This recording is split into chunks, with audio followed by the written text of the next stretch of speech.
Hi, my name is Stephanie, and I'm reading for the Barber Project, and I'm excited that I'll be reading Chapter 13 called The Delights of Anticipation from Anne of Green Gables, and I hope that you enjoy. It's time Anne was in to do her sewing, said Marilla, glancing at the clock and then out into the yellow August afternoon, where everything was drowsed in the heat. She stayed playing with Diana more than half an hour more and I gave her leave to, and now she's perched out there on the woodpile talking to Matthew, 19 to the dozen, when she knows perfectly well that she ought to be at her work.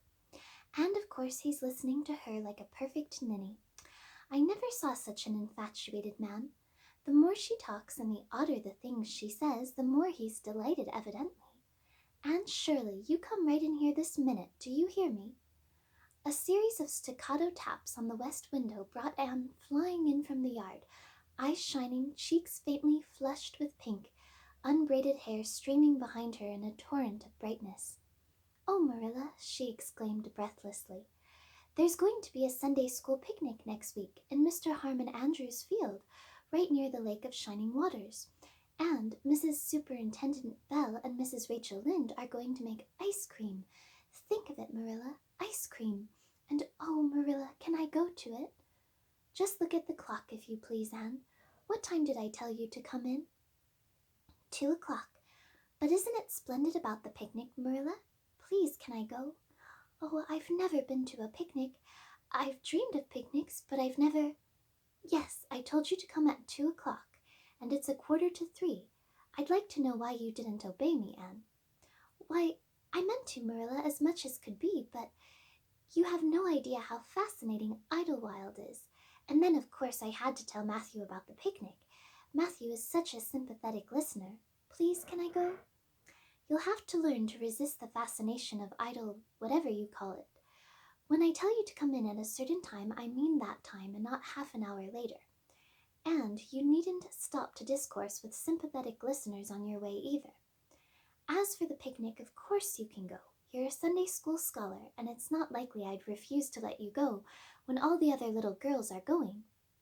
But, faltered Anne, Diana says that everybody must take a basket of things to eat. I can't cook, as you know, Marilla, and I don't mind going to a picnic without puffed sleeves so much, but I'd feel terribly humiliated if I had to go without a basket. It's been preying on my mind ever since Diana told me. Well, it needn't prey any longer. I'll bake you a basket. Oh, you dear good Marilla. Oh, you are so kind to me. Oh, I'm so much obliged to you. Getting through with her O's, Anne cast herself into Marilla's arms and rapturously kissed her sallow cheek. It was the first time in her whole life that childish lips had voluntarily touched Marilla's face. Again, that sudden sensation of startling sweetness thrilled her. She was secretly vastly pleased at Anne's impulsive caress, which probably was the reason why she said brusquely, "There, there, never mind your kissing nonsense. I'd sooner see you doing strictly as you're told. As for cooking, I mean to begin giving you lessons in that some of these days. But you're so feather-brained, Anne, I've been waiting to see if you'd sober down a little and learn to be steady before I begin. You've got to keep your wits about you in cooking and not stop in the middle of things to let your thoughts rove all over creation. Now, get out your patchwork and have your square done before tea time." "I do not like patchwork," said Anne dolefully, hunting out her work basket and sitting down before a little heap of red and white diamonds with a sigh. "I think some kinds of sewing would be nice, but there's no scope for imagination in patchwork. It's just one little seam after another, and you never seem to be getting anywhere. But of course I'd rather be Anne of Green Gables sewing patchwork than Anne of any other place with nothing to do but play. I wish time went as quick sewing patches as it does when I'm playing with Diana, though. Oh, we do have such elegant times, Marilla. I have to furnish most of the imagination, but I'm well able to do that. Diana is simply perfect in every other way. You know that little piece of land across the brook that runs up between our farm and Mr. Barry's? It belongs to Mr. William Bell, and right in the corner there is a little ring of white birch trees, the most romantic spot, Marilla. Diana and I have our playhouse there. We call it Idlewild. Isn't that a poetical name? I assure you it took me some time to think it out. I stayed awake nearly a whole night before I invented it. Then, just as I was dropping off to sleep, it came like an inspiration. Diana was enraptured when she heard it. We have got our house fixed up elegantly. You must come and see it, Marilla, won't you? We have great big stones all covered with moss for seats and boards from tree to tree for shelves. And we have all our dishes on them.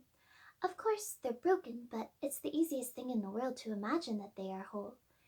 There's a piece of a plate with a spray of red and yellow ivy on it that is especially beautiful. We keep it in the parlor, and we have the fairy glass there, too.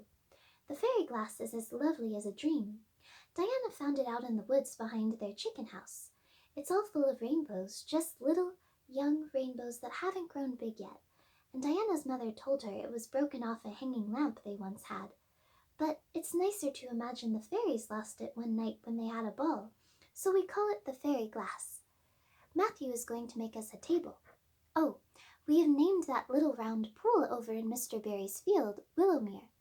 I got that name out of the book Diana lent me. That was a thrilling book, Marilla.